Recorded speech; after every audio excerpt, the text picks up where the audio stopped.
The Middle East is a minefield of unresolved history, proxy conflict, and ideological war. But beneath the surface, one confrontation matters more than any other. Not Syria, not Yemen, not even the Saudi-Iran rivalry. The real axis of escalation is between Israel and Iran. One nuclear program, one red line, one spark away from a war that could reshape the region and draw in the world. In this episode of the Watchtower Report, we analyze the rising tensions, covert strikes, shifting alliances, and what happens if this Cold War turns hot. Because the countdown isn't just ticking, it may already be in motion. The core conflict. At the heart of it all is Iran's nuclear program.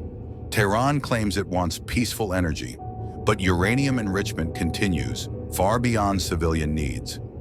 Western intelligence agencies estimate Iran could reach weapons-grade enrichment within weeks, if it hasn't already. Israel's position is clear. Iran must never be allowed to obtain a nuclear weapon, not just because of direct threat, but because it would shift the entire strategic balance of the Middle East.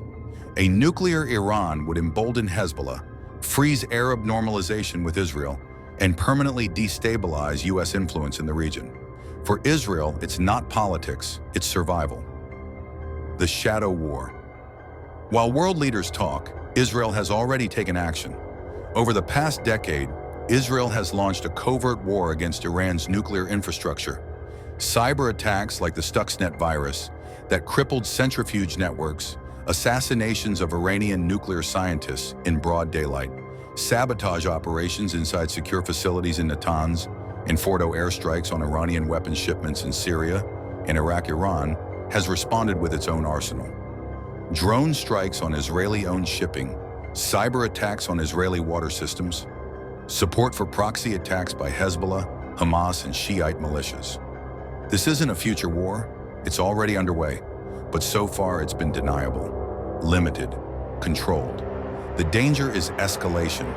One strike too successful, one death too political, one retaliation too visible, and the whole thing could erupt.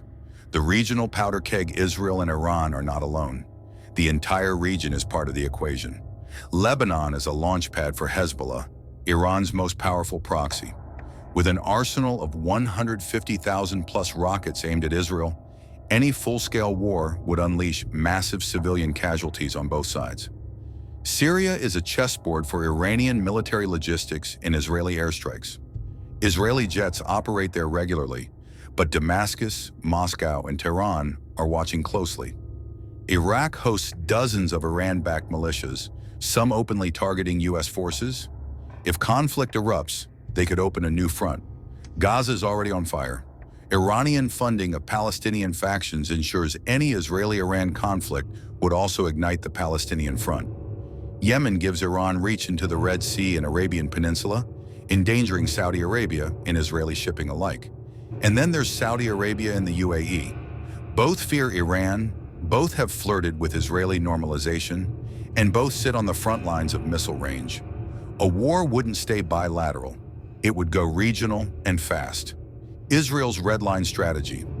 Israel's policy has always been preemption. From the Osirak reactor in Iraq in 1981 to Syria's nuclear facility in 2007, Israel has acted before threats materialize. If it believes Iran has crossed the nuclear threshold, or is about to, it will likely strike without warning.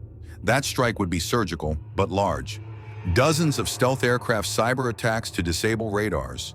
Long-range missile volleys possibly targeting underground facilities buried deep in mountain ranges, but Iran has learned. Its nuclear sites are spread out, hardened, and protected by Russian air defenses. A single raid may not be enough, and Israel knows it. So its deterrence now includes public threats, joint exercises with the U.S., and expanding its long-range capabilities, including mid-air refueling and bunker-busting ordnance. The message is clear. We will go alone if we must. What would war look like? If Israel strikes, Iran will retaliate, and not just from Tehran. Expect the following. Hezbollah launching thousands of rockets into northern Israel, Hamas and Islamic Jihad opening fire from Gaza, missile strikes from Syria, Iraq, and Yemen, cyber attacks on Israel's infrastructure and financial systems.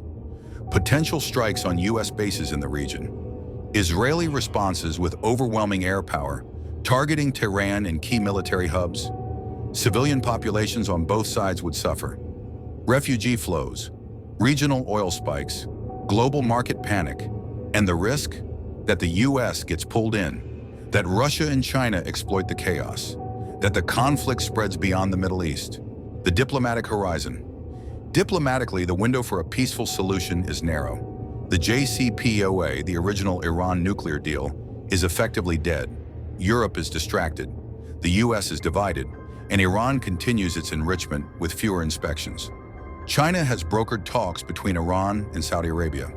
But Israel isn't part of that deal. Meanwhile, Israel is signing security compacts with Arab nations.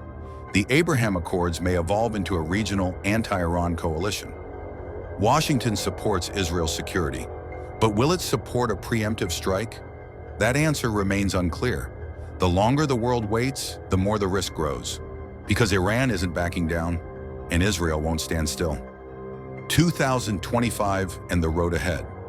By 2025, the following will determine the timeline. Will Iran openly cross the weapons threshold? Will Israel calculate that time has run out? Will the U.S. greenlight or restrain military action? Will proxies fire the first shot that spirals into war? There is no certainty, only momentum. And momentum favors conflict. Israel is rearming, Iran is entrenching, the region is polarizing, and diplomacy is fading. The war may not start with a nuclear test. It may start with a cyber attack, a drone miscalculation, a dead general. And once it starts, no one controls where it ends. The countdown between Israel and Iran is not just about weapons. It's about strategy. It's about deterrence. And above all, it's about time. Because in geopolitics, delay doesn't always buy peace. Sometimes it buys inevitability. This is the Watchtower Report, where strategy meets reality.